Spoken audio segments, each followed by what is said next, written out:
$5 million for 1 year of marriage. Before we continue, please subscribe and write in the comments which city you are from. And don't forget to rate this story. The words hung in the air like a storm cloud over an elegant rooftop garden. Violet Mitchell froze, looking at the man across from her as if he had just asked her to go to Mars for dinner. Ethan Blackwood, CEO of Blackwood Enterprises and America's fourth most eligible bachelor, made what was clearly a business proposition without batting an eyelid. "Excuse me," Violet finally managed to say, tucking a strand of her straight, reddish-brown hair behind her ear. "Did you just propose to me? To the woman who just 20 minutes ago spilled all over your suit for for $12,000? The corners of Ethan's lips twitched slightly, and it was perhaps the closest thing to a smile she had seen on his face. "Technically, 12,000. He clarified. "And I'm not making an offer in the traditional sense, Ms. Mitchell. I'm proposing a business arrangement." Violet glanced around the garden terrace, trying to figure out if this was a joke. Half an hour ago, she was rushing to an interview at Blackwood Tower, coffee in hand, when she literally crashed into a wall of expensive fabric. The wall turned out to be Ethan Blackwood's chest. After a profuse apology, she expected to be escorted out of the building with apologies and security. Instead, here she was, listening to a proposal of marriage from a man with a face carved from stone. "This is crazy," Violet muttered, shaking non-existent debris off her skirt. "You don't even know me." "I know enough," Ethan said calmly, looking at his tablet. "Violet Mitchell, 28. Graduated from Cornell with honors in early childhood education. Temporarily unemployed after her daycare closed due to funding cuts. No criminal record. Good credit despite student loans. From your social media, I can tell you're passionate about children's education and..." He paused. "Saving hedgehogs." It was one post. Violet's eyes widened. "Wait, how did you find out all this in 20 minutes? "I have people." He shrugged. "Of course," she muttered. "Look, Mr. Blackwood." "Ethan." "Mr. Blackwood," Violet emphasized. "I don't know what kind of women you usually deal with, but I'm not a commodity. I'm not trying to buy you, Ms. Mitchell. I'm proposing a mutually beneficial arrangement," he said, loosening his tie. "My grandfathers will stipulated that in order to retain control of the company, I must be married for at least a year before my 30th birthday. That's in 2 weeks. And you decided that a random woman who ruined your suit would become the ideal wife?" Violet chuckled. His cold steel eyes met hers. "I decided that a woman who immediately offered to pay for the damages, money she clearly didn't have, was trustworthy. That speaks to character. And effectiveness. Efficiency. How romantic." "Romance is not part of the deal," he said calmly. "We'll get married, live in my penthouse, in separate rooms. Show up together at official events, and then divorce in a year. No scandals. You'll get $5 million, I'll get my company. Simple. What will happen when the tabloids start digging into my past? Or your business partners will realize that you married a teacher you just met? My PR team will create a believable story about our relationship. And the partners." For the first time, a shadow of emotion flashed across Ethan's face. "They're already circling like vultures, waiting for me to slip up. But I won't let them." Violet should have left. Any sane person would have. But there was something vulnerable in his voice. Something she hadn't expected to hear from a man who sounded like a soulless business terminator. "And the children?" she suddenly asked. Ethan blinked, confused. "Sorry? Children? Are they included in this agreement?" "Absolutely not," he answered harshly. "This is pure business." Violet thought about her cramped apartment with its leaky roof, the stack of rejections from daycares that had frozen hiring, and the mounting medical bills from her mother's recent surgery. "I need some conditions," she heard herself say, surprisingly confident, even to her. It stunned them both. Ethan's eyebrow rose, just slightly. "For example?" "I'm not going to be a trophy wife sitting in your penthouse doing nothing. I'm going to continue my career. Agree. I want a prenuptial agreement so that no one can withhold my pay after the end of the year. My lawyers are already working on it. Violet took a deep breath. And one more thing. I want your help in creating a literacy fund for children. When all this is over. Not just financially. I need your knowledge, experience, connections. This time Ethan actually looked impressed. You're not one to think small, Miss Mitchell. If I sell a whole year of my life, it should be worth more than just money. They looked at each other in silence, Manhattan shimmering behind them, the sun setting slowly, painting the sky in golden pink hues. Finally Ethan extended his hand. Does it work? Do you agree? Violet looked at his hand. She knew this moment would change her life. One more thing, she said, almost in a whisper. If we do this, call me Violet. Not Miss Mitchell. Something like a smile flickered across his face. It's a deal, Violet. She shook his hand, surprised by its warmth. So you just got yourself a wife, Ethan. The door to the terrace opened. Ethan's assistant, Diana, appeared. Mr. Blackwood, the board of directors is waiting for you in the conference room. Tell them I'll be there soon, Diana, he replied, not taking his eyes off Violet. And cancel all appointments for the next 2 weeks. I'm getting married. Diana didn't even blink. Of course, sir. Contact our wedding planner? Yes. Something modest but elegant. In exactly 2 weeks. When Diana left, Violet laughed nervously. This is absolute madness. I don't even know your middle name. James, he responded automatically. And yours? Rose. Asterisk. Violet Rose, he repeated, as if trying out the sound. Violet Rose Blackwood. Sounds quite harmonious. As the lights came on over Manhattan, Violet Mitchell, the future Violet Blackwood, thought, did she just make the best decision of her life, or the worst? In any case, in 2 weeks she was marrying a millionaire she had known for less than an hour. And the worst part was, she still had to find what to wear. Fork and knife with plate, small cafe, next day. You're marrying a complete stranger? Violet's friend Penny dropped her fork, drawing stares from everyone around her. Quiet. Violet hissed, looking around. And he's not a complete stranger. I already know him. She looked at her watch. About 48 hours. Penny's eyes widened. Well, if that's the case, it's all logical. I almost thought you were crazy. I signed a novel-length non-disclosure agreement. Violet continued, ignoring the sarcasm. Technically, I'm not even supposed to tell you about it. A confidentiality agreement, for a wedding? Ouch, that's not okay. Penny leaned closer, clearly alarmed. What do you really know about him, other than he's rich and needs a wife urgently? Violet took a thoughtful sip of her coffee. Over the past 2 days, I've had an endless number of meetings, with lawyers, stylists, PR specialists. They are creating my legend. Ethan Blackwood's girlfriend, with whom he has been secretly dating for a long time. She crumpled the napkin in her hands. I know he works 18 hours a day. I know he drinks black coffee with 1 spoon of sugar. I know he donates millions to children's hospitals, anonymously, with no desire for fame. And I know he was raised by his grandfather after his parents died in a car accident when he was 12. Penny frowned. Well, at least you did some research.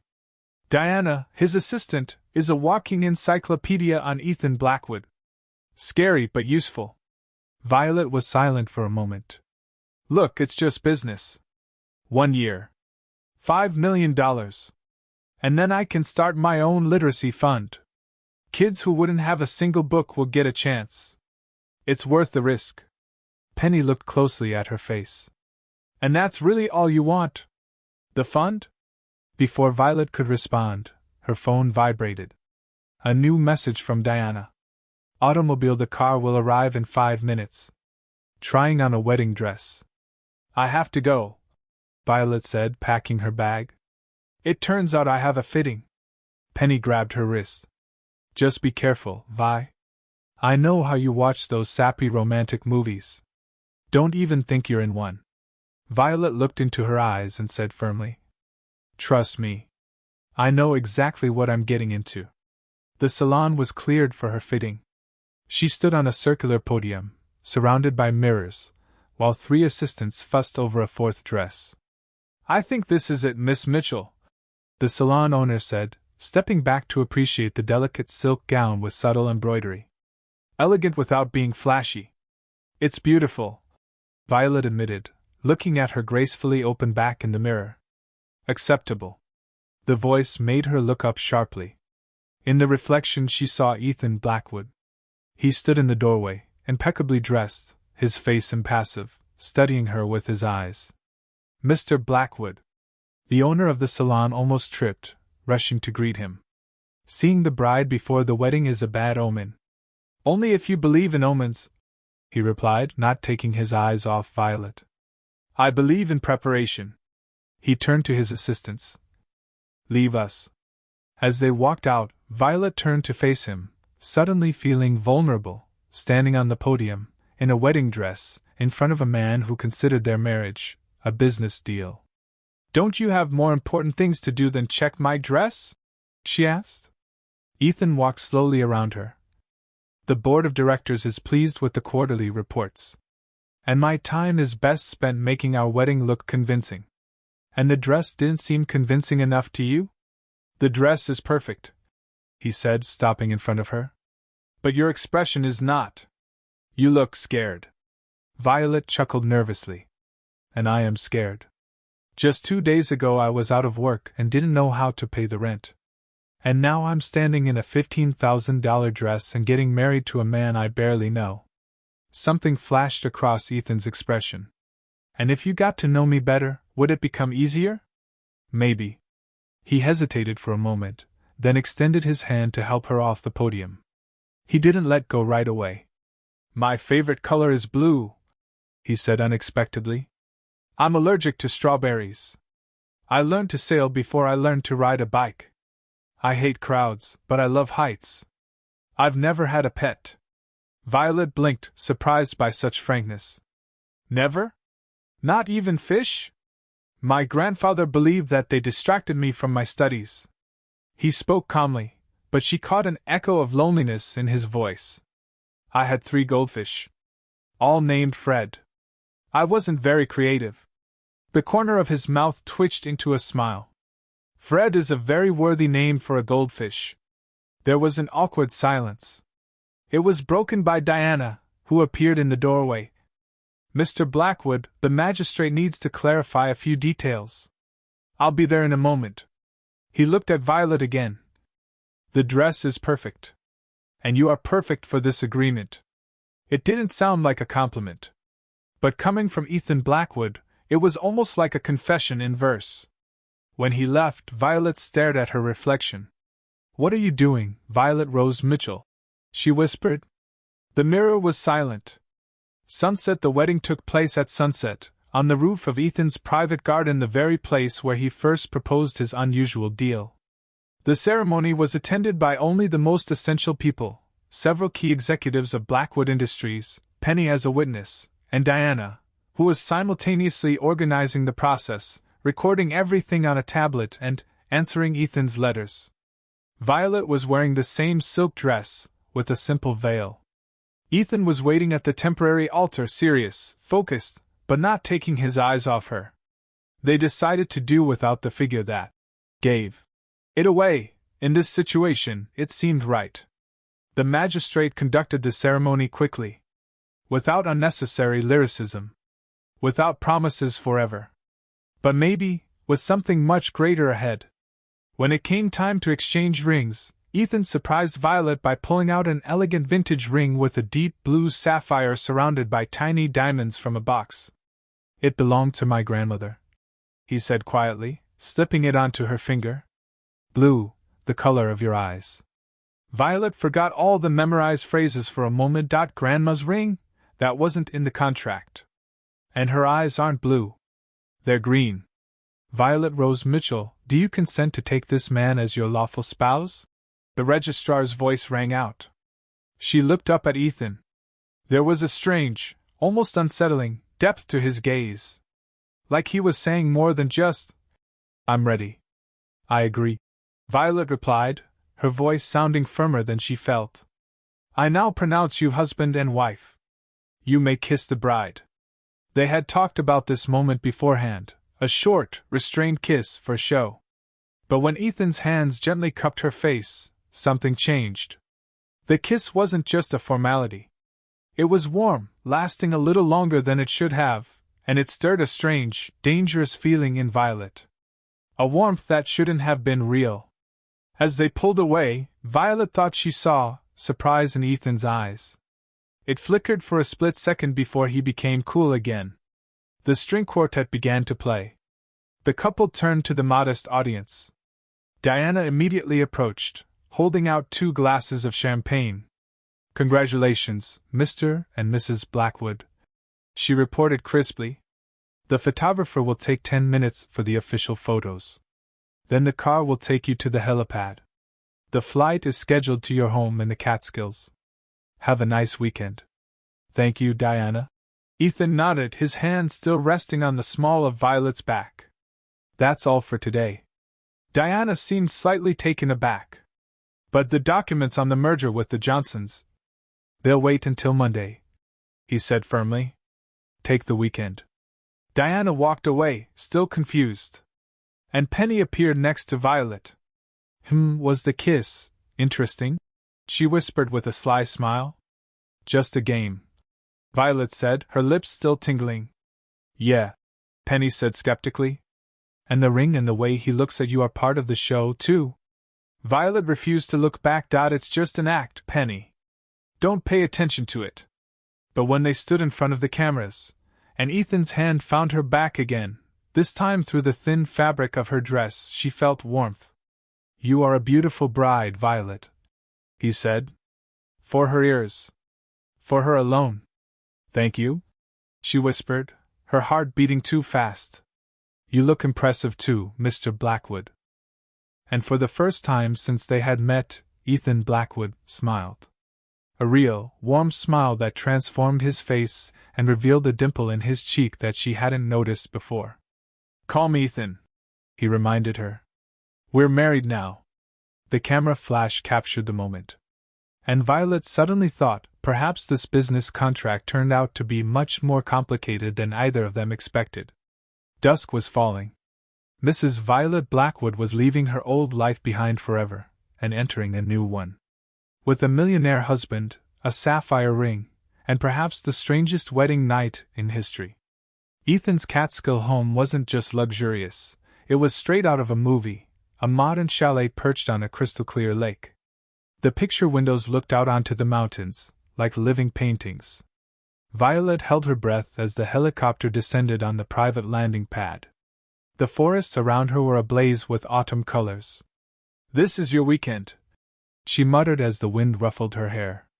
"It's secluded," Ethan replied, lightly touching her back with his palm. "Almost not touching. Almost. The staff took the day off. No one to put on a show for." Violet suddenly realized, "We are all alone here." Something flashed across Ethan's face. "If you feel uncomfortable—" "No!" she quickly interrupted. "It's okay. It's just not quite what I imagined for our wedding night." The words hung in the air like an icy fog, filled with innuendos that neither of them dared to say out loud. The chalet was impeccable. Luxurious and cozy at the same time.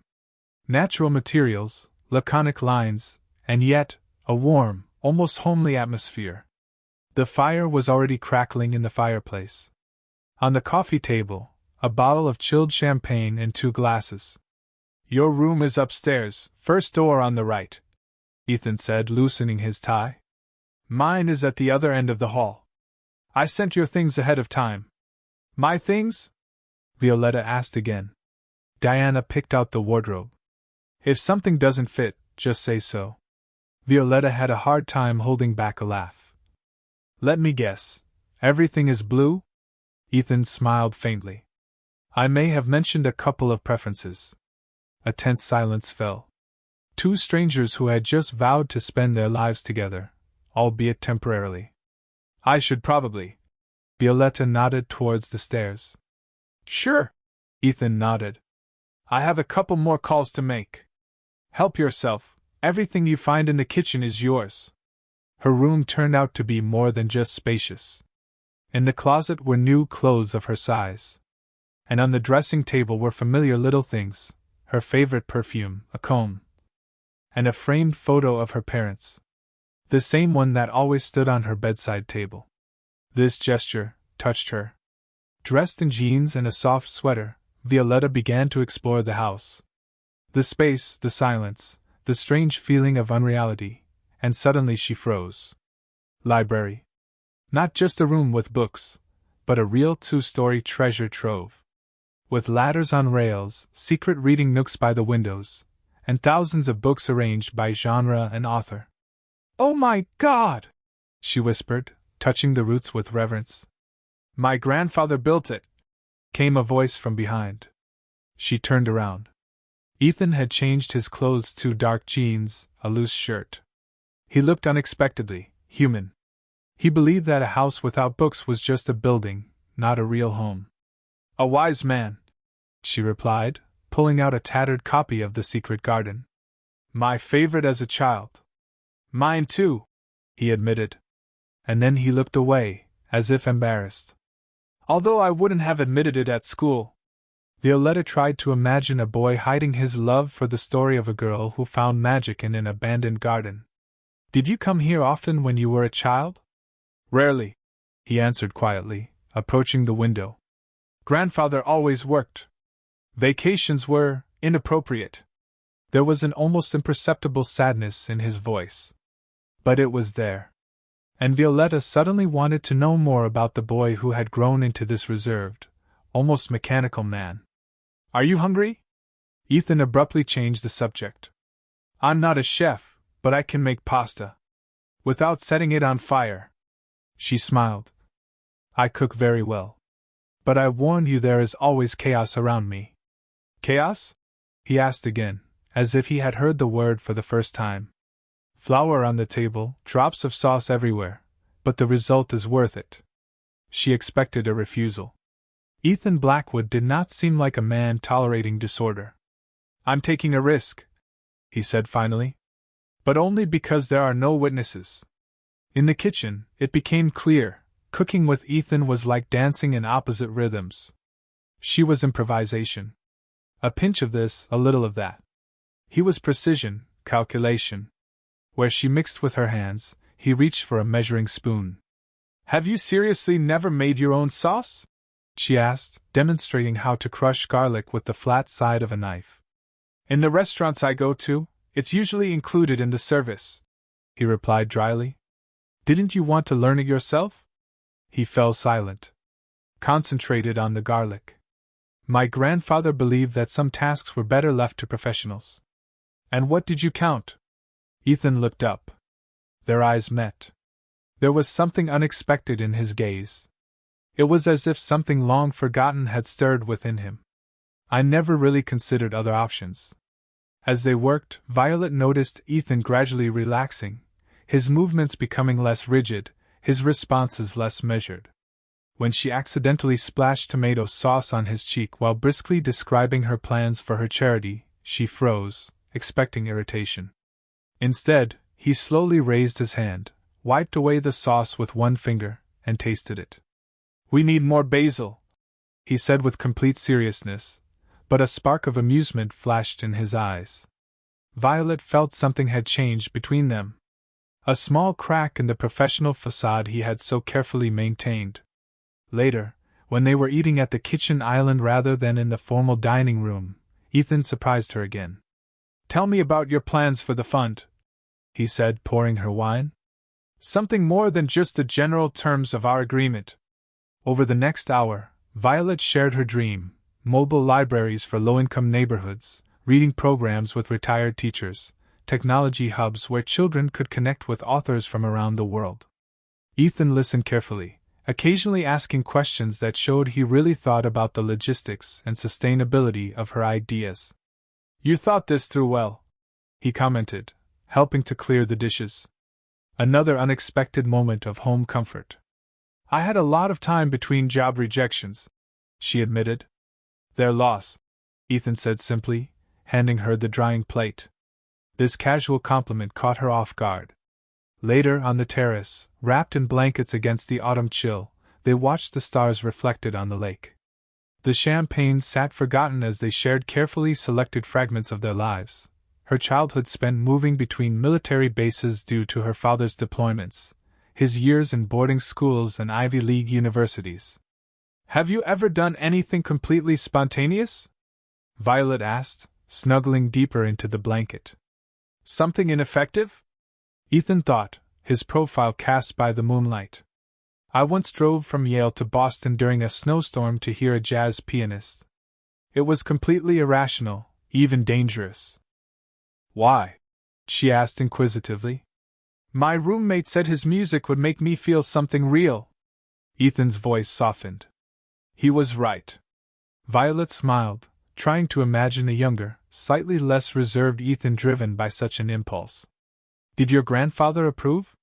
He never found out, Ethan admitted, an almost mischievous smile flickering across his face. Some inefficiencies are best kept to yourself. When Violet yawned, Ethan immediately stood up, holding out his hand to help her up. You need to rest. It's been a busy day. At the bottom of the stairs they paused, feeling awkward again as the reality of their situation sank in. Good night, Ethan, Violet said quietly. Thank you for cooking with me. It was a pleasure, he replied formally, but there was a warm sparkle in his eyes. Good night, Mrs. Blackwood. This address caused an unexpected tremor in her. As Violet walked up the stairs, she felt Ethan's gaze on her and had to resist the urge to turn around. In her room, she mechanically twisted the sapphire ring on her finger. It's just business, she whispered to herself. Don't forget that. But when she fell asleep, her dreams were filled with eyes, blue eyes that seemed to see her better than anyone had ever seen her before. Their weekend marked the beginning of a new routine that continued when they returned to New York and began their lives as an officially married couple. During the day, they lived separately. Ethan ran Blackwood Enterprises with his usual precision. Violet volunteered for a children's reading program and developed plans for her foundation. But the evenings brought them together first for the obligatory public events as newlyweds, and then to their mutual surprise of their own free will. 3 weeks after the wedding, Violet looked up from her book to see Ethan watching her from the doorway of their shared living room. What? She asked, suddenly embarrassed by her glasses and unkempt ponytail. I have a proposal, he said, sitting down opposite her. Another one? Violet chuckled. The first one turned out so well. A smile almost played across Ethan's lips. Business dinner tomorrow night. Investors from Singapore. I wouldn't normally ask, but they're inviting spouses, and your presence would be very welcome. Very opportune? Violet asked, closing the book. What a flattering word, Mr. Blackwood. It's true, he admitted reluctantly. You're better at understanding people than I am. They react to you more easily. It took some effort for him to admit this, as Violet realized that Ethan Blackwood rarely admitted his weaknesses. I will, she agreed. But you must take me to that bookstore in Brooklyn I've been dreaming about for so long. We have a deal. He extended his hand, as if for a handshake. Instead, Violet clapped her hands at him, laughing at his confusion. That's how normal people make informal deals, Ethan.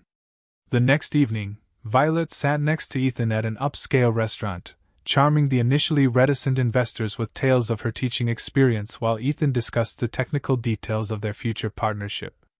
Under the table, his knee brushed against hers several times, a quiet sign of the understanding that had developed between them as the conversation flowed smoothly.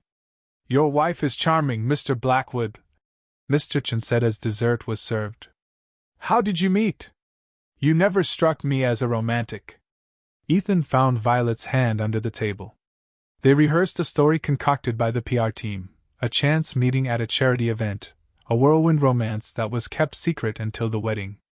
But instead, Ethan said, She spilled coffee on my suit. Violet almost choked on her water. I was rushing to an interview. he continued, casually stroking her wrist with his thumb. She literally flew into my life, ruined an expensive suit, and then offered to pay for it with money she clearly didn't have. That was right, Violet interrupted, recovering from her surprise. It was honest, Ethan corrected, looking at her with unexpected warmth. That's when I knew she was different. The Chens exchanged knowing smiles. Love at first sight? Mrs. Chen suggested. Not really, Violet answered honestly.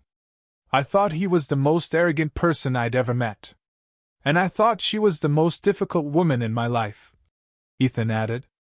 But sometimes, Violet continued, catching his eye, the most unexpected beginnings lead to the most interesting journeys. Later, in the car on the way home, Violet turned to him. This was not the story Diana had in mind. No, Ethan agreed, seemingly absorbed in his phone. But it's more convincing because it's partly true. He looked up, his expression hard to read in the dim light. Truth is always more effective than fiction, Violet. In their penthouse, as they were about to go to their rooms, Ethan stopped. You were wonderful today, he said formally, as if summing up the work. The Chens signed a preliminary agreement before we left the restaurant. We're a good team. Violet smiled quietly. There was a flicker of change in Ethan's expression, a brief vulnerability quickly hidden. Yes, he agreed quietly. It seems so.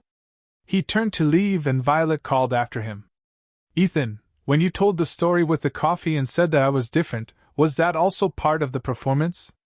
He stood motionless, with his back to her, for a moment, and then, without turning around, answered. No, Violet, it was the truth. Before she could say anything, he headed into the office, leaving her in the hallway with the feeling that their carefully constructed relationship was beginning to change in a way either of them expected. That night, Violet made a new entry in the personal diary she had been keeping since her wedding day. 3 weeks as Mrs. Blackwood. I'm starting to forget that none of this is real. Dangerous territory lies ahead. Mrs. Blackwood, I presume? The voice made Violet look up from the children's book she was reading aloud. Before her stood a striking woman of about 50, with an elegant hairdo and an expensive suit quite out of place among the children's finger paints and alphabet rugs. There was silence in the reading room at the community center as the woman approached. The story will soon end. Violet smiled, closing the book. Children, let's thank our guests and then spend 5 minutes drawing your favorite moments from the story. The children went to the drawing tables, and the woman extended her well-groomed hand. Judith Blackwood, Ethan's aunt. She introduced herself. Violet's heart sank. In the 3 months since their wedding, she hadn't met any of Ethan's family, except for her stern grandfather, who nodded briefly at their one meeting before burying himself again in his business journals and oxygen machine. Violet, she replied, shaking Judith's hand. How did you find me? You're not hiding much, my dear. Millionaire's wife, volunteer at the East Side Community Center. That was a whole page in last month's paper. Judith smiled coldly. I've long wanted to meet the woman who did what Manhattan's most influential socialites couldn't, win Evan Blackwood. I didn't conquer anyone. Violet tensed. Of course not. Judith raised an elegant eyebrow. You've only been married 3 months. After an affair so secret that no one suspected you were in it. Quite an achievement, Mrs. Blackwood. Her speech was interrupted by a small voice. Zoe, one of Violet's favorite 5-year-olds, tugged at her sleeve. I drew you and Mr. Blackwood reading to the dragons. Violet sat down, looking at the colorful scribbles, grateful for the pause. Very beautiful, Zoe. And the correct way to say it is, drew, and not drew, remember? You're great with kids, Judith remarked after Zoe had run off. I used to be a kindergarten teacher, Violet admitted hesitantly.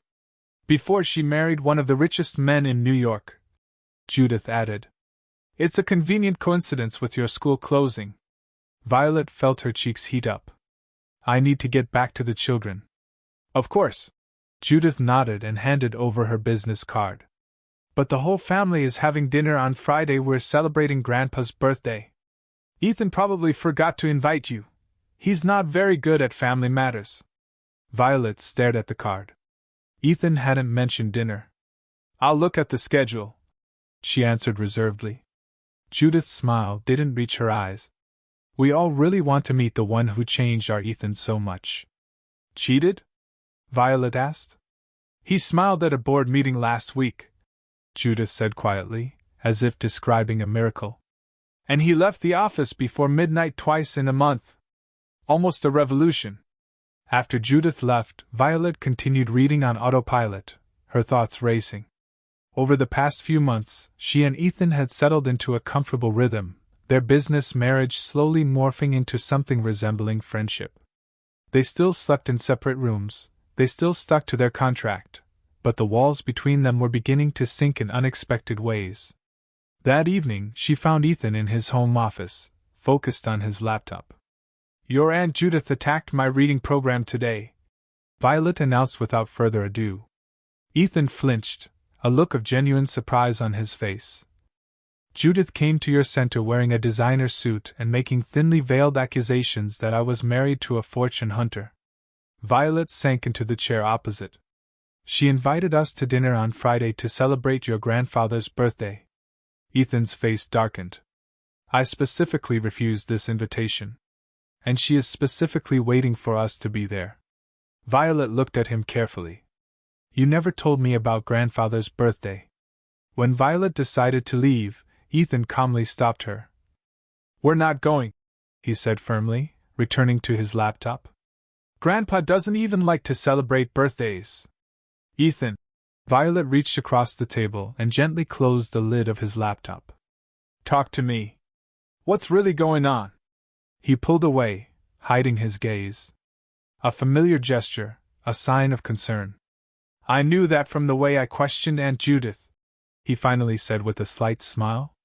"Judith always believed she had the right to run Blackwood Enterprises. When grandfather passed her over and named me heir, she took it very badly. And this celebratory dinner is just another move in her power play." Ethan explained. "Grandpa is turning 85. Judith wants to use this to discuss a succession plan.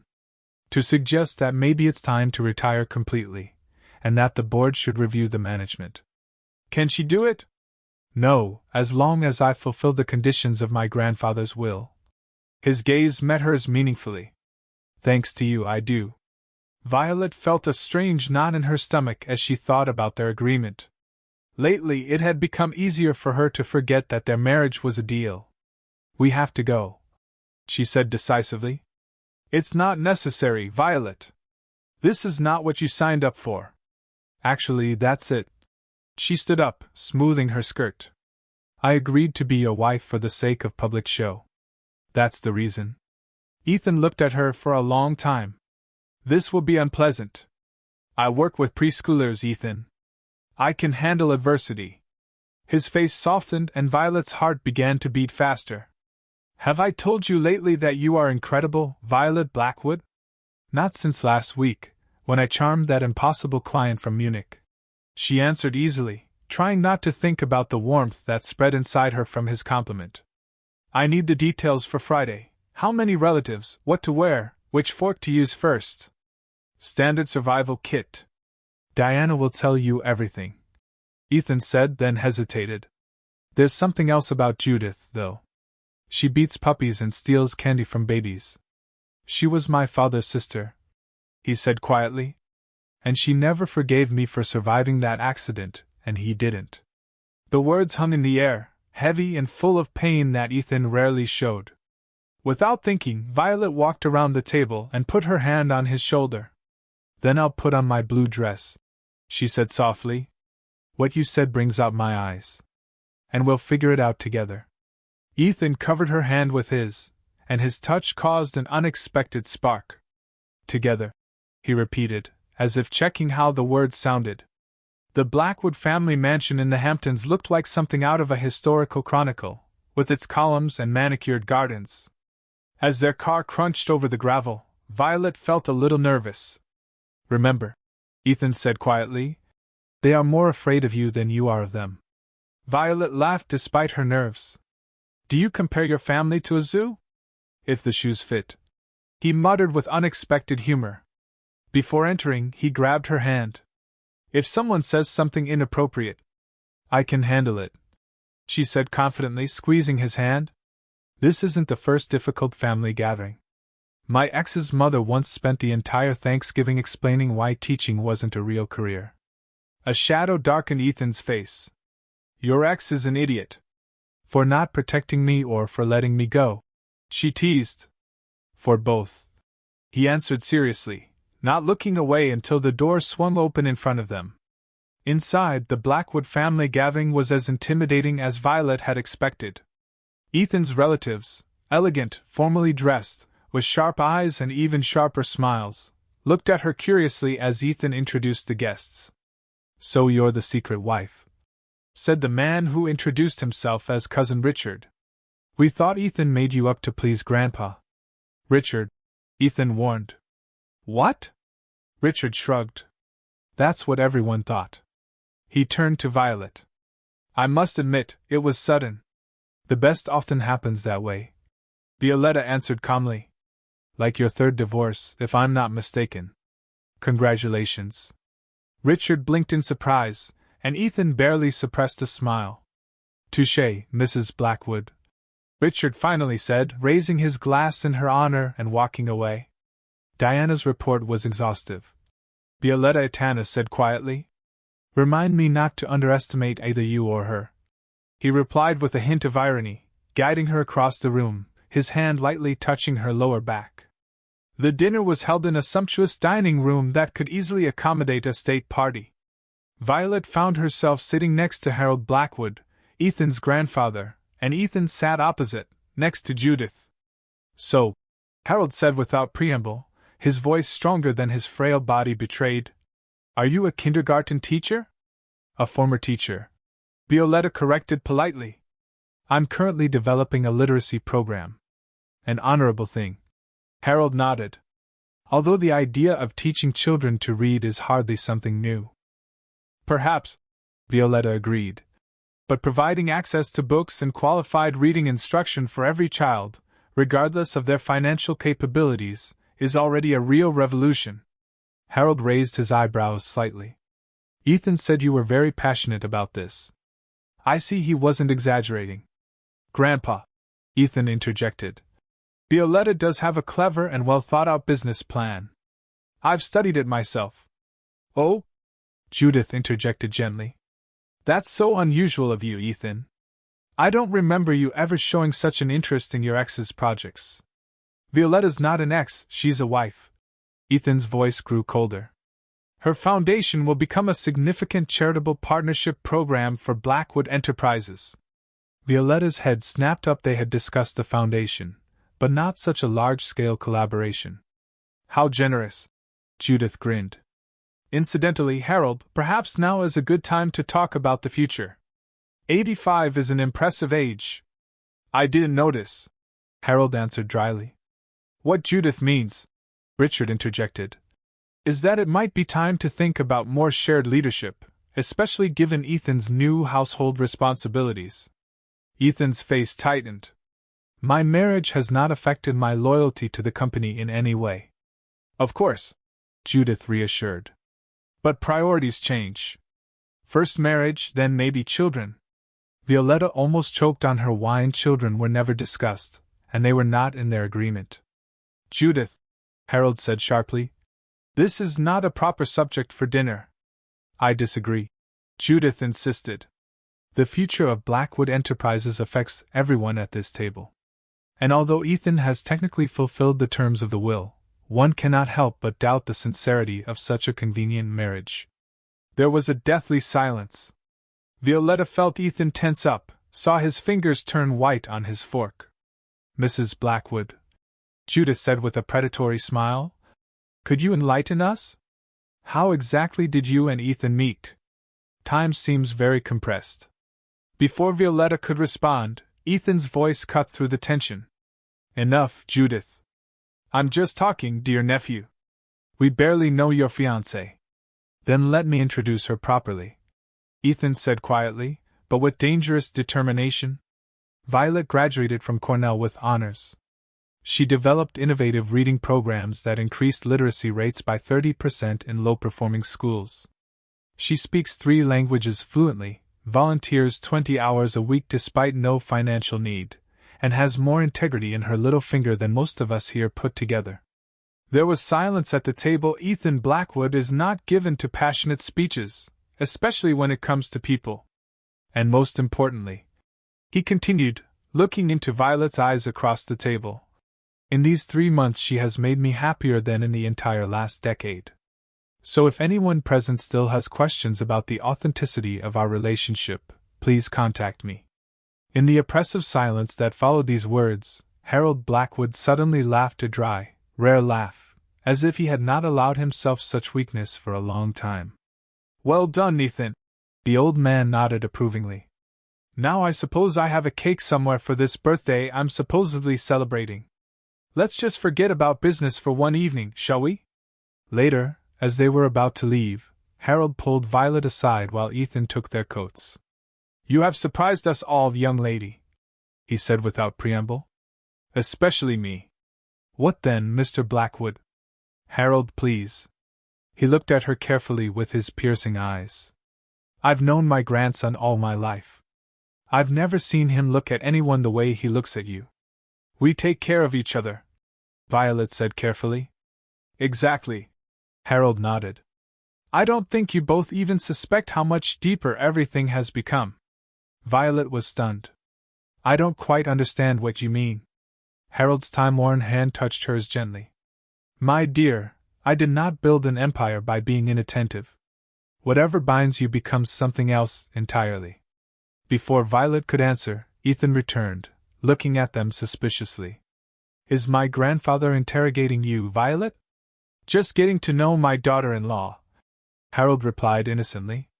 A privilege you've been denying me for 3 months. A fatal mistake, Ethan said dryly, helping Violet with her coat.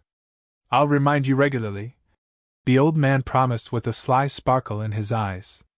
She's too good for you, Harold added. I agree with that. Ethan smiled, his hand instinctively falling to Violet's lower back. That's the only thing Judith did right today, Violet muttered to herself. In the car, driving back to Manhattan, they sat in comfortable silence until Violet broke the silence. Did you really mean what you said about the fund, that it would be a joint project of the Blackwoods? Ethan looked at her. Of course. The lawyers have been preparing the documents for several weeks. I was waiting for the right moment to discuss this with you. What about the other words? She hesitated. About me making you happy. Was that a game? The car slowed at a red light, highlighting Ethan's profile with the streetlights. He was silent for a long time. Ethan. No, he finally said in a low voice. It wasn't a game. The light changed and the car moved on, taking them into the night and the increasingly blurred boundaries of their agreement. In the penthouse, they stopped in the hallway between their separate bedrooms. Thank you for today, Ethan said formally. You were useful. Violet smiled, paraphrasing his words a few months ago. It is necessary, he corrected softly. Something new hung between them, a tension that had been building for weeks, maybe months. Ethan took a step closer, so close that Violet could feel the warmth radiating from him. Violet, he began hoarsely. A piercing ringing of the telephone interrupted the moment. Ethan closed his eyes for a moment, then stepped back to look at the screen. Tokyo, he said with regret in his voice. I need to answer. Of course. Violet nodded, trying to swallow her growing disappointment. Good night, Ethan. In her room, Violet took off her heels and sat on the edge of her bed, mentally replaying every moment of the evening, especially Ethan's heated defense of her during dinner. It was real. He was for real. Her phone vibrated, a message from Penny. How was the dinner from hell? She read. It's complicated, she typed in response. Dinner or your feelings? Came the immediate answer. Violet stared at the screen, unable to find words that wouldn't scare her. How to explain that somewhere between the business agreement and the sham marriage, she made one unforgivable mistake in their contract? She fell in love with her husband. And exactly 9 months later, their marriage was to end. "I need to talk to you about something serious," Violet said, looking up from her laptop to see Ethan standing in the doorway of his home office. His face looked unusually hesitant. It had been 6 months since their wedding, and the line between a business agreement and real feelings was becoming blurrier every day. "That sounds ominous," she said, putting aside the foundation project she was working on. "Is everything okay?" Ethan hesitated, then walked over and handed her a thick craft envelope. "The board of directors approved your literacy fund. Full funding, staff, everything you asked for." Violet stared at the envelope in amazement. "But I was only supposed to present it next week." "I rescheduled the presentation," Ethan said, perching himself on the edge of her desk. "After your speech at my grandfather's birthday party, he became a big supporter of yours. The board voted unanimously." Violet unpacked the envelope with a shudder and quickly ran her eyes over the documents. "Unbelievable, 10 million in seed funding. Twice what we discussed." "You impressed them," Ethan said calmly. "Just like everyone else." There was something in his tone that made Violet look up. For months she struggled with her growing feelings for this difficult man, reminding herself every day that their arrangement was temporary. But in those moments, when the strict businessman opened up to something warm and real, the fight became almost impossible. "Thank you," she said quietly. "It means a lot to me." Ethan nodded, but Violet sensed that he wanted to say something else. "But that's not what I came about." He took a deep breath. "Diana reminded me today that we are almost halfway through our contract." Reality crashed into Violet's mind. 6 months had passed, and there were still 6 months left until their agreement ended, and they broke up. She with $5 million and a foundation. He with a reliable company, protected from Judith's intrigues. "I understand," Violet said calmly, trying to keep her voice under control. "Is there something we need to reconsider? An event or a public appearance?" "No," Ethan replied, standing up and walking to the window. "I wanted to discuss the possibility of reconsidering our terms." Violet's heart sank. What conditions exactly? As Ethan turned to face her, the cold-blooded businessman mask he had worn since their first meeting disappeared. It was replaced by a look of vulnerability that she only saw in rare, unprotected moments. "Everyone," he said quietly. Before she could answer, Ethan's phone rang. "It's Grandpa." "I need to answer," he paused. "We'll continue the conversation in the evening. I've booked a table at Serafina for 8. Violet nodded, her mind working at full speed. "I'll be ready." When he left, she sat down, unable to take her eyes off the foundation documents. Renegotiate the terms. What exactly did that mean? The phone rang. A message from Penny. "Problem with coffee. Office urgently. In 20 minutes.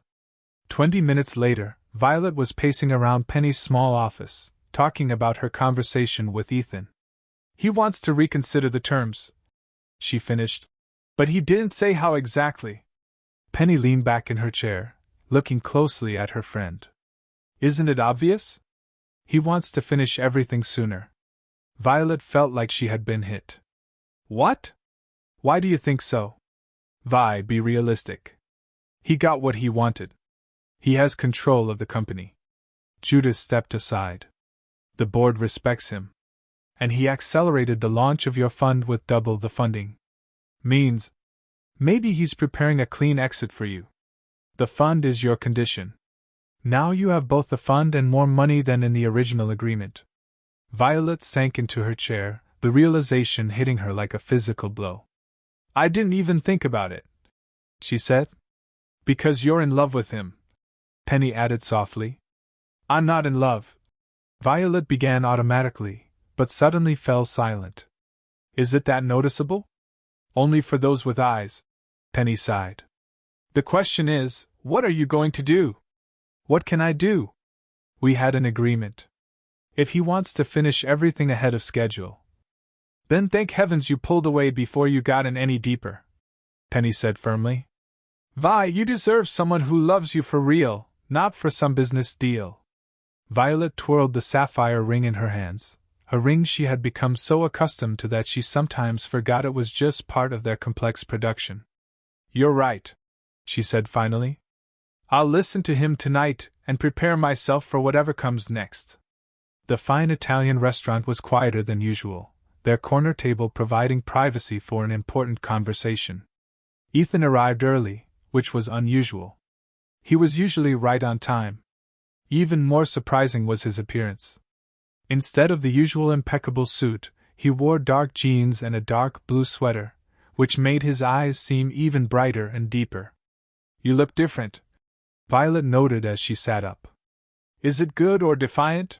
he asked with a slight smile. "Just different," she said, hesitating to say how his casual style made him even more irresistible. "Almost like a normal person, not Ethan Blackwood, CO genius." "Maybe that's the point," he answered mysteriously. The waitress brought a bottle of champagne that Violet had not seen in the order. "Mr. Blackwood chose this earlier," she explained, pouring the glasses. "Can I give you a moment before I take your order?" After she left, Violet raised an eyebrow. "Champagne? Are we celebrating something?"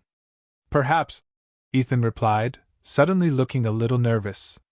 "It all depends on our conversation." Violet collected her thoughts, reminding herself of Penny's words about possibly negotiating their agreement. "Yes," he sighed deeply. "Violet, these last 6 months have been a surprise to me." "We agreed on a whole year," she said quickly, trying to lighten the conversation. "But if you think our agreement has served its purpose—" "What?" Ethan looked genuinely stunned. "No, that's not it." He ran his hand through his hair, a gesture that Violet now understood as a sign of genuine inner turmoil. "I'm doing it all wrong." "Ethan," Violet said softly, "whatever you want to say, just say it. We've always been honest with each other, at least in private." He nodded, collecting his thoughts. "When we made our agreement, I saw marriage only as a business deal, a means to an end. You were the solution to my problem." Even though Violet knew it, it hurt to hear it out loud. She took a sip of champagne to hide her reaction. "But then something happened that I didn't expect." Ethan's voice softened. "Something ineffective and completely unpredictable." "What?" "I fell in love with my wife." The champagne almost slipped out of Violet's hands. "What?" He reached across the table and took her hand. "I love you, Violet. Not as part of our agreement, not for show, not for business. I love your passion for teaching, your kindness to everyone around you, the way you correct my grammar when I'm pedantic, the way you leave books in every room of our house." He spoke quickly, as if the words had been languishing inside for too long. "I love that you made me make pasta from scratch and didn't laugh when I measured salt to the nearest quarter teaspoon. I love that you challenged me in ways no one else ever has. I love that for the first time in my life, I can't wait to go home because you're there." Violet looked at him, unable to find words, her heart pounding so loudly she was sure he could hear. "I don't want another 6 months of pretending," Ethan said, not looking away. "I want to spend my real life with you." She finally gathered her courage, her voice barely audible. "Are you saying what I'm thinking?" In response, he reached into his pocket and pulled out a small velvet box, similar to the one that held her sapphire ring, but newer and smaller. "Our first marriage was a business deal," he said, opening the box and revealing a dazzling diamond ring set in platinum. "I propose a second marriage based on something far more valuable than a company and stocks." "On what?" Violet whispered, afraid to breathe. "On love," he answered simply. "Real, uncomfortable, ineffective love." Tears blurred her vision as Ethan rose from his chair, dropping to one knee right in the middle of Serafina. "Violet Rose Blackwood." He took her hand. "Will you marry me again?"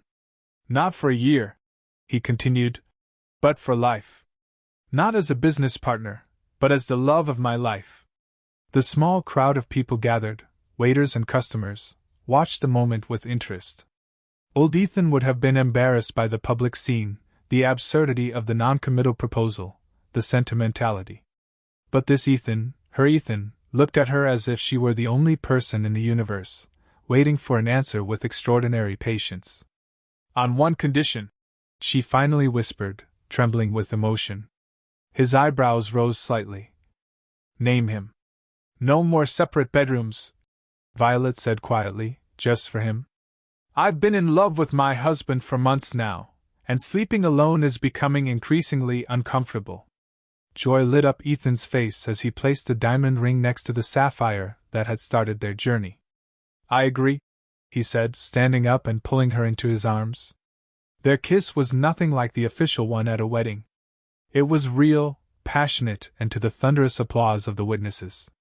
Mrs. Blackwood, Ethan whispered against her lips. I think we have some things to review at home. 12 months later. Mr. Blackwood, you're late for the board meeting, Diana reminded Ethan as he stood in the office doorway, checking his watch for the third time in 5 minutes. Move it, he replied, collecting his coat. A family emergency? Diana asked in surprise.